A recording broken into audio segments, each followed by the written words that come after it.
Tonight, on the rise, upward pressure on prices across the economy, the cost of food, gas, and shelter persisting at record highs. Plus, with all eyes on this summer's Supreme Court decision overturning Roe v. Wade, the potential impact of an overlooked decision from the High Court delivering a blow to the federal bureaucracy. The court said Congress has to say specifically what they want EPA to do if they're going to do something that has such a monumental impact. All this and more tonight on Faith Nation.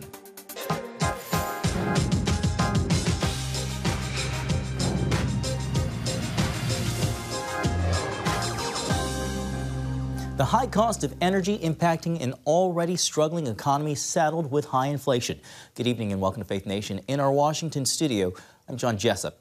With inflation rising, Americans' anxieties are also mounting as prices across the sectors of the economy soar, not to mention the world's largest oil-controlling power's recent decision to cut oil production, meaning we could be paying more to heat our homes and fill up our gas tanks just in time for Election Day.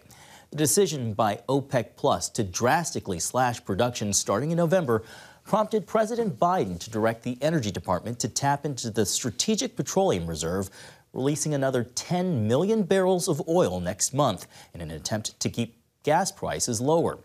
The Biden administration also reportedly is looking to resume buying oil from Venezuela, which would require lifting sanctions despite human rights abuses in the country. The White House, though, now taking fire for its own energy programs. Critics point to the president's push for green energy and policies targeting America's gas and oil industry as factors contributing to high gas prices. Well, OPEC's move reverses a small oil output increase the organization announced this summer after President Biden's controversial trip to Saudi Arabia. Now some lawmakers want to punish the kingdom. Capitol Hill correspondent Matt Galka spoke with California Congressman Ro Khanna on his bill that would hamper the Saudi weapons program, along with other pressing issues.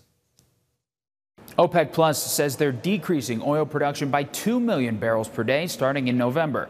It's a move that could continue to help Russia fund its war with Ukraine, and it could continue to squeeze Americans at the gas pump. It's something that some Democrats want to hit back against, including Congressman Ro Khanna. Do you believe that Saudi Arabia should be punished for what's recently happened with OPEC? Matt, yes, it's the ingratitude that is galling. I mean, we, the United States, provide them with almost 80% of their defense. We provided them with so much sensitive technology. We defended them when Saddam Hussein was going to invade them by providing troops. And here they're cutting production, raising prices on Americans when we're facing an energy challenge. We saw the president visit over the summer. Right. The fist bump, the whole thing. Was that a mistake, knowing what we know now? Well, it was a mistake even back then. I was opposed to the president going back then. I understand the president had a different view. He went because he thought he could convince them to increase production and other concerns, but it's a slap in our face. And I think we have to be far more cautious about the Saudi intention. I mean, who does that to have a president visit and then basically cut production afterwards? Just tell me what the legislation would do. Legislation just says we're going to pause all our arms sales for a year until you reconsider the decision. Like I said, they are far more dependent on us than we are on them. We give them more defense technology in some ways than almost any other ally. Take me to your district and tell me about the gas prices there. It's bad. It's bad. $6.50. I mean, people are complaining, and as you know, the commutes are pretty bad in Silicon Valley. So we've got to do something on it, and this isn't helping. You've probably heard the cry from Republicans about the reason that the prices are so high is not the war in Ukraine. It's because we basically tied down American energy production. What do you say to that? Well, Matt, let's look at the facts. I mean, the highest oil production was in 2019, and it was around 12.3 billion a million barrels per day. We're right now at about 11.8 million barrels a day. It's higher than 2020, 2021. And by 2023, it's projected to go to 12.6 million barrels a day, which would be a record high, higher than any time under the previous administration. So the facts are that we are producing oil. Now we can talk about why are we exporting it, 30% of it.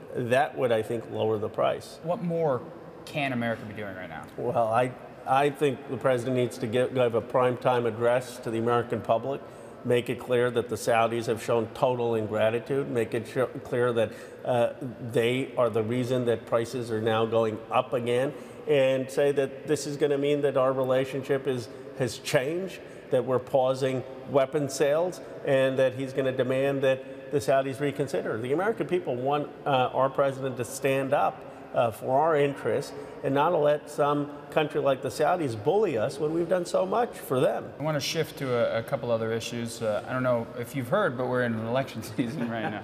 First and foremost, your view of how it's going to go for Democrats across the country. Democrats worried right now? I'm cautiously optimistic. We've got, at least in California, we've got a lot of good polling. Christy Smith's doing well, Rudy Salas. I think we'll pick up seats in California. The rest of the country, it's going to be a fight. But I honestly think it could go either way. I mean, it's a close election. A lot of the polling in the House and Senate races are within a few points. If you listen to the talking heads out there, they have framed this as basically inflation versus abortion. And what's your read on it? What does galvanize the voters? I mean, a lot of people are talking about how much their cost of living is now, but we've seen signs about the Supreme Court's decision, the Dobbs decision, firing up other voters. So do you think it's as simple as those two issues? I do think those two are the most salient issues, and we've seen in my state and in many congressional districts, a lot of people are going to turn out. I've talked to many Republican women who, even though they personally may be opposed to abortion, just think that this court has gone too far in taking away that right. And I think people will be surprised both by the turnout and how many people are voting on the Supreme Court. But ultimately, it's the economy, stupid, and the economy matters. And we have to, as Democrats, have a vision of what we're going to do on both inflation and potential slowdown. My vision is we got to make more stuff in America, produce those things here. One of the reasons we've had inflation is we're shipping all these things from offshore. And that's also led to jobs leaving. But we need to have a compelling economic vision to win. Congressman, I appreciate your time. Thank you. Thank you. And that was CBN Capitol Hill correspondent Matt Galka. Republicans also say they have a vision and a plan to counter a move by OPEC+, preparing an amendment to an upcoming defense spending bill that would allow the Justice Department to sue Saudi Arabia and other oil-producing nations for price fixing. Well, Americans are facing a cost of living crisis. That dire assessment coming from some economists after Thursday's inflation report. As Brody Carter explains, now the Federal Reserve is expected to take an even more aggressive approach to fight high costs.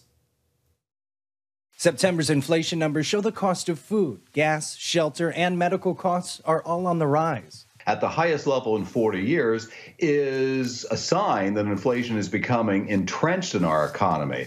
The government's consumer price index rose at an annual rate of 8.2%, with mortgage rates hitting a 20-year high. The cost of major food items nearly 16% higher than this time last year. Mark Hamrick with Bankrate.com says high inflation means even higher interest rates are coming. The Federal Reserve is almost exclusively focused right now on trying to get inflation under control, having raised interest rates 5 times already this year. The last 3 really huge increases of 75 basis points or 0.75%. Their next meeting, November 2nd, will expect another big increase, probably another increase at year end and possibly yet another one early in 2023. Thursday's report is the final reading before next month's midterm elections. With inflation and the economy being the top issues for voters, it could have major implications as both parties battle for control of Congress. The president acknowledging the pain of higher prices. Americans are squeezed by the cost of living. It's been true for years, and folks don't need a report to tell them they're being squeezed. Democrats are on the defensive over higher prices because the major problem with inflation, while consumer wages are also going up, they're not keeping up with rising prices. So Americans' standard of living is going down. It's hard. It's very hard. Social Security is hoping to ease the burden by giving some 70 million senior citizens an 8.7% increase next year. That's just over $100 and the biggest in 40 years. But some recipients worry whether it will be enough to cover rising costs. We don't get enough money where we can keep up with putting gas in the car. The report initially rattled financial markets, with stocks plunging at first after the inflation report, but those losses reversed, and the Dow Jones closed up by more than 800 points. But the economic outlook over the next year is troublesome. The World Bank warns we're on the cusp of a potential global recession. Growth rate, we've lowered our 2023 growth forecast from 3% to 1.9% for global growth. That's dangerously close to a world recession, and that a world recession could happen under certain circumstances. Brody Carter, CBN News. Thanks, Brody. Next month, this November, a slew of ballot measures in several states could shake up the abortion debate even further, with the issue decided not by judges or lawmakers, but in the hands of voters. Welcome back. Abortion is expected to play a key role as Americans head to the polls this midterm election cycle. After the Supreme Court decision to overturn Roe v. Wade, voters in 5 states will now get the chance to decide the future of the procedure where they live. In Michigan, a proposed amendment would create a right to, quote, reproductive freedom, allowing women the option to choose an abortion. On the California ballot, an amendment making abortion, quote, a fundamental right. Vermont with a similar measure. In Montana, voters will decide whether infants who survive an abortion would be given status as legal persons, while in Kentucky, where abortion is already banned, a measure would ensure the state constitution does not protect a right to abortion. Well, here with us now is Penny Nance, President and CEO of Concerned Women for America. Penny, always great to have you. You know, the pro-life movement has spent years working to enshrine statewide protections for the unborn. Again, as you well know, now it looks like with the overturning of Roe v. Wade, abortion rights advocates have borrowed from that playbook, putting the issue back before voters with ballot measures. Penny, how concerned are you with their campaign, because they keep pointing to polling which they say suggests the public is on their side? Well, I have to say your last guest, the congressman from California, completely mischaracterized the truth. I have never heard such a mischaracterization and out-of-touch analysis of what's happening than at that moment. So let me first be clear. This is going to be an election in which top-of-mind voters are very upset and concerned about gas prices, about food prices, about the fact that they can barely afford their lives anymore. And the idea that somehow we should blame the Saudis because this administration has chosen climate activists over their own people is stunning and laughable. We don't have gas and oil because we have chosen not to drill and not to use our own resources. Instead, to go hat in hand to countries like Venezuela, who are communist despots, and ask them to meet our need. I mean, it's just crazy for them to think somehow it isn't pollution in another part of the world. It's only here.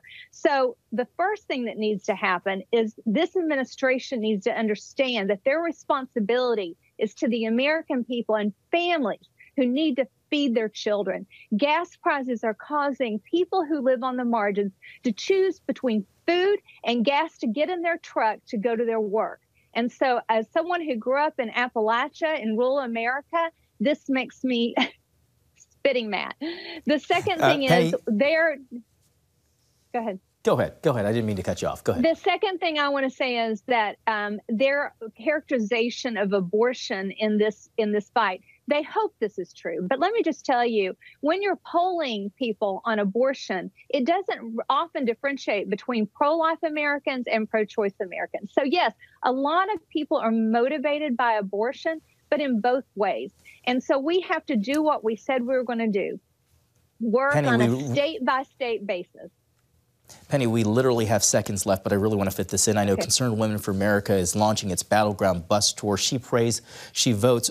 You're hitting 5 states that could flip control of Congress. What are you hearing from women on the ground in these states? Yes, I'm hearing women very motivated. We will be actually in 12 states. Go to concernedwomen.org to see our bus schedule. Come out, meet us. You'll see Jenna Ellis. You'll see Toni Morris. You'll see many other people that are just amazing conservative Christian women who are advocating for people to be poll watchers, poll workers, for election integrity, and also for people to vote their values. Come to concernedwomen.org to learn more about all of that. All right. Penny Nance, we are unfortunately out of time, but we always appreciate it when you come on. Penny Nance with Concerned Women for America, thank you so much. Have a great weekend. You too. When we come back, a Supreme Court decision that could impact everyday American lives and potentially reshape government regulation.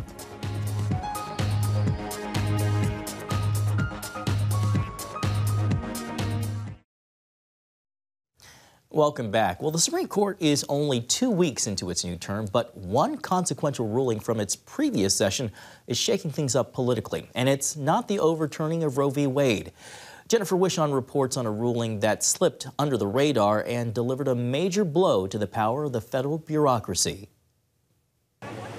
Unelected bureaucrats have long imposed hundreds of thousands of sweeping regulations on every aspect of American life. It's known as the administrative state. Many Americans say it has way too much power, and now the Supreme Court is reining it in. In the aftermath of the Roe v. Wade decision, it was easy to miss, coming just 6 days later. Still, the court's ruling in West Virginia v. EPA packs its own punch by reining in the power that's long been delegated to federal bureaucrats. The case considered the Obama-era Clean Power Plan. President Obama couldn't get Congress to go along with his plan to drastically change the nation's power grid, known as cap and trade. That's when he famously acted on his own. I've got a pen and I've got a phone, and I can use that pen to sign executive orders and take executive actions and administrative actions that move the ball forward. Working through the EPA, he expanded a law written in the 1960s to reduce toxic emissions. The move would have transformed the U.S. power grid, and that led a Supreme Court majority to call a foul. The court said Congress has to say specifically what they want EPA to do if they're going to do something that has such a monumental impact. Derek Morgan, executive vice president of the Heritage Foundation, calls the court's action significant because increasingly presidents bypass Congress by wielding their executive pens to achieve their agendas. When you have a government that is looking to do so many things and they face resistance in the legislative branch, we've had a tendency for the president and then through his agencies to try to do everything that they couldn't do legislatively. And it's not just presidents. Congress also delegates vast powers to federal agencies as a way of dodging the details of their decisions. It can also be politically expedient to use bureaucrats as scapegoats. Allowing politicians to escape blame by them saying, all I did was vote for clean energy. EPA took this and went way too far. Well, that's not good for accountability. We need to be able to hold the lawmakers accountable for bad policy decisions and bad outcomes. And it's not just big business. Too often, ordinary citizens find themselves fighting the weight of the federal government for things they couldn't have imagined would land them in trouble. Folks like Andy Johnson, he faced $20 million in fines for building a stock pond on his Wyoming ranch without getting permission from the EPA. The EPA has came in and threatened to take everything that we've ever known. And it wasn't just millions that were on the line. Almost every environmental statute includes criminal provisions, so you could go to jail and face criminal fines for things that most of us take for granted on our own property, like moving dirt from one place to another. In fact, there are so many of these government regulations, recent efforts to keep track have failed. I've seen the estimate of at least 300,000, it's probably more like 400 or 500,000 regulations that carry criminal penalties. Unelected bureaucrats are making regulations that can land you in jail. Sure, and it's a huge number. We all have one thing in common, me included, which is at one time or another, we have probably violated some criminal regulation. We just don't know it. We were lucky enough not to get caught and prosecuted. The administrative state was a progressive idea pushed by President Woodrow Wilson and others in the early 1900s. Wilson thought government would be better with experts in charge. And so the idea there was staff the government with experts who stay no matter who the president is and have them use their best judgment in order to promote new rules and regulations. And after Wilson planted the seed, FDR cultivated it as his Depression-era New Deal fundamentally changed the federal government. A number of legal scholars say America's ever-ballooning bureaucracy runs counter to the Constitution. In a 1994 Harvard Law Review article, legal scholar Gary Lawson wrote, "Post-New Deal administrative state is unconstitutional, and its validation by the legal system amounts to nothing less than a bloodless constitutional revolution." So what could the Supreme Court's action mean for Americans? Derek Morgan says it may soon get its first test. California and other states have banned combustion engines starting in 2035. A move that would dramatically change the auto industry, one not created by the legislature, but by a state agency. And hopefully that will temper some of this Green New Deal that we are starting to see some of the impacts that are really worrisome in places like California or even in Europe, where they've discarded coal. And look for more guidance from the Supreme Court. Chad Squitieri, an administrative law expert at the Catholic University of America, says the court seems primed to examine whether the administrative state goes against the separation of powers, a bedrock of America's Constitution. The major questions doctrine, which was applied in West Virginia VPA, is sort of, I like to say, scratching at the non-delegation itch. And I think these types of questions, looking at different ways courts might police how Congress delegates authority to the agencies, is going to be a recurring theme. And why do you think the court is kind of scratching at that itch, as you say? I think it's because the current court is more prepared than courts in the past to enforce the original understanding of the Constitution, what we call the original public meaning of the Constitution, particularly the protections of separation of powers and federalism. It would be a relief to many Americans who want to be governed directly by those they elect and are eager to rid themselves of what they see as gross overreach by unelected bureaucrats. Jennifer Wishon, CBN News. Well, finally tonight, one Dallas teen is showing how she's not letting epilepsy deny her dreams.